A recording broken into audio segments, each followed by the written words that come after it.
বেশ চাপে আছে শাকিব খানের চাপ। উনিও পাগলা, আমিও একটু টুকটাক পাগলামি তো আমার মধ্যেও আছে।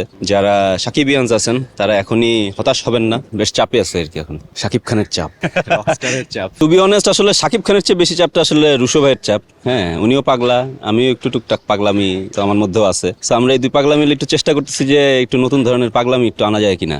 সিনেমায় তো মানুষ অনেক রকম ভাবে অনেক কিছু করে, আমরা একটু আমাদের মতন পাগলামি করে কিছু করতে পারি নাকি, সেই চেষ্টা করতেছি আর কি। এখন ভাই আমি তো কার্টুনিস্ট, সিনেমা তো বুঝি না, কিন্তু কার্টুনের ভাষায় বা অ্যানিমেশনের ভাষায় জিনিসটারে কতভাবে নিয়ে আসা যায়, কিভাবে নিয়ে আসা যায়, টিজার অ্যানিমেশন এতটুকু বোধহয় বলতে পারবো। স্যান্ডেলিনা সো রূপচর্চায় আভিজাত্য। রুশুভাই পরে গালি না দেয় আর কি। টিজার অ্যানিমেশন এখানে আমি একলা না, আমার এখানে আমার সাথে আমার মতন আরো আমার চেয়েও বড় পাগলারা আছে আর কি। যেমন আরহাম হাবিব এটার অ্যানিমেশনের পার ফ্রেম, প্রত্যেক ফ্রেম ধরে ধরে একে একে এই জিনিসটা করছে।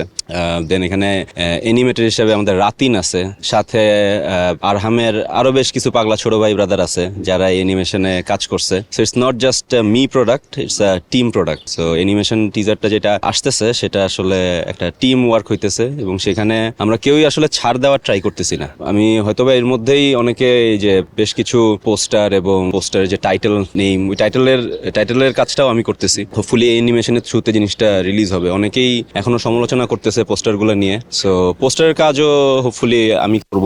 এখনো আমি এটাতে ঢুকি নাই আমরা এখনো। সো আমি বলবো যে অডিয়েন্সকে যে আপনারা এখনই ডিসঅ্যাপয়েন্টেড হবেন না, যারা সাকিবিয়ানস আছেন তারা এখনই হতাশ হবেন না। হ্যাঁ, কারণ সামনে ইনশাল্লাহ অনেক জোশ বম পড়ার পসিবিলিটি আছে আর কি, ক্রিয়েটিভ বম। নতুন একটা জিনিস আনতে তো এমনিতেই ভালো লাগে। ক্রিয়েটিভ মানুষের তো মনে হয় সবচেয়ে বড় কিকটা আসে ওইখান থেকে। ওই গতানুগতিক রেগুলার ব্যাপার স্যাপার যদি হইতোই, তাহলে তো হয়তো বা রুশোভের সঙ্গে আমার ব্যাটে বলে মিলতো না। ব্যাটে বলে মিলতেছে কারণ উনিও পাগলামি অ্যাঙ্গেল থেকে চিন্তা করতেছে যে ভাই নতুন কিছু দেখাইতে চাই। হ্যাঁ, সবাই যেভাবে গতানুগতিক ভাবে টিজার দেখায় ওইভাবে দেখাইতে চাই না, গল্পের রিজেম্বলেন্স রেখেই টিজারটা আনতে চাই, কিন্তু জিনিসটা যাতে শিল্পের ছোঁয়া থাকে, যাতে আর কি আর্টের ছোঁয়া থাকে, যাতে ওই আর্টটাই নিয়ে আসার চেষ্টা করতেছি। এবং চাপ তো ডেফিনেটলি ধরেন প্রথম চাপ আছে হচ্ছে গিয়ে যে সিনেমার সঙ্গে এর আগে আমি খুব একটা যুক্ত নই, হয়তো ওটিটি করা হয়েছে কিন্তু সিনেমার সঙ্গে যুক্ত হওয়া হয় নাই। সেই সিনেমাটাও যখন হচ্ছে গিয়ে যে বাংলাদেশের সবচেয়ে বড় মেগাস্টার তার সিনেমা, মানুষের এমনিতেই চাহিদা অনেক বেশি থাকে, মানুষের এক্সপেকটেশন অনেক বেশি থাকে। সো এক্সপেকটেশন মিট করাটা একটা প্রেশার। আবার সেই সাথে এটাও বলবো যে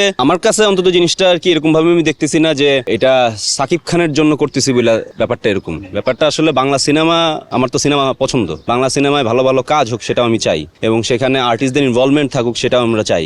কমার্শিয়াল বানাইতে গেলে অনেক সময় আর্টে বিসর্জন দিতে হয়, বাট এই জায়গায় ওই কম্প্রোমাইজটা আমরা করার চেষ্টা করতেছি না আর কি।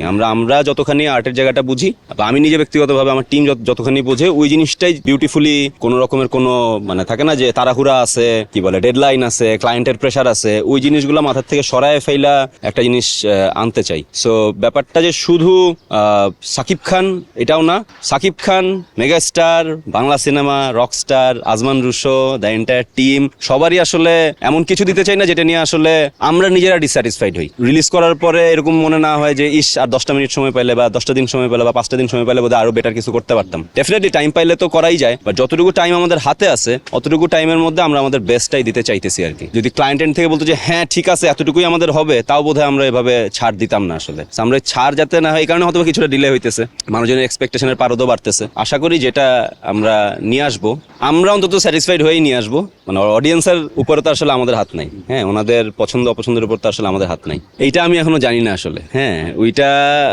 মানে ডেফিনেটলি ওনাকে না দেখায় তো আর জিনিসটা অ্যাপ্রুভাল হবে না। হ্যাঁ, সো ডেফিনেটলি এতটুকু জানি যে যখন আমরা শুরু করছিলাম কাজ, একটা সিন ওনাকে দেখানো হয়েছিল, ওনার যেই মানে ওই যে টিজারে ওনার যে রিভিলটা, ফেস রিভিলের যে ব্যাপারটা, ওইটা ওনাকে দেখানো হয়েছিল, এবং ওই অতটুকু দেখে, ওইটা আরহাম হাবিবের আঁকা, ওই অতটুকু দেখে ওনার কাছে মনে হয়েছে যে এটা কি বানাইলা, এতটুকু আমি শুনছিলাম রুশো ভাইয়ের কাছ থেকে। হ্যাঁ, সো উনারও এক্সপেকটেশন অনেক বেশি, উনিও চাইতেছে জিনিসটা তাড়াতাড়ি আসুক। সো ডেফিনেটলি উনি না দেখা জিনিসটা তো আর অ্যাপ্রুভ করবে না। আমার কাছে লাগে হচ্ছে যে অলওয়েজই লাগে যে হিরোর উপর ডিপেন্ড করে সিনেমা ঠিক আছে, কিন্তু সিনেমা ভালো হয় না মন্দ হয় সেটা ডিপেন্ড করে হচ্ছে গিয়ে ডিরেক্টরের উপরে।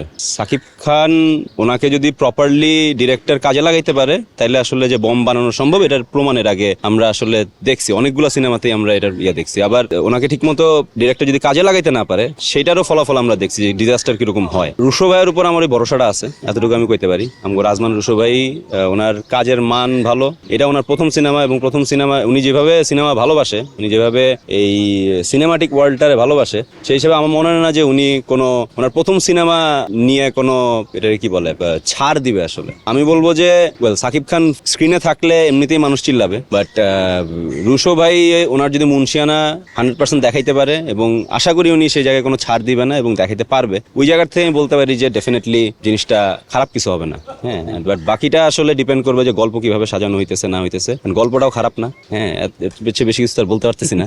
হ্যাঁ, আশা করি দর্শক হতাশ হবে না আর কি।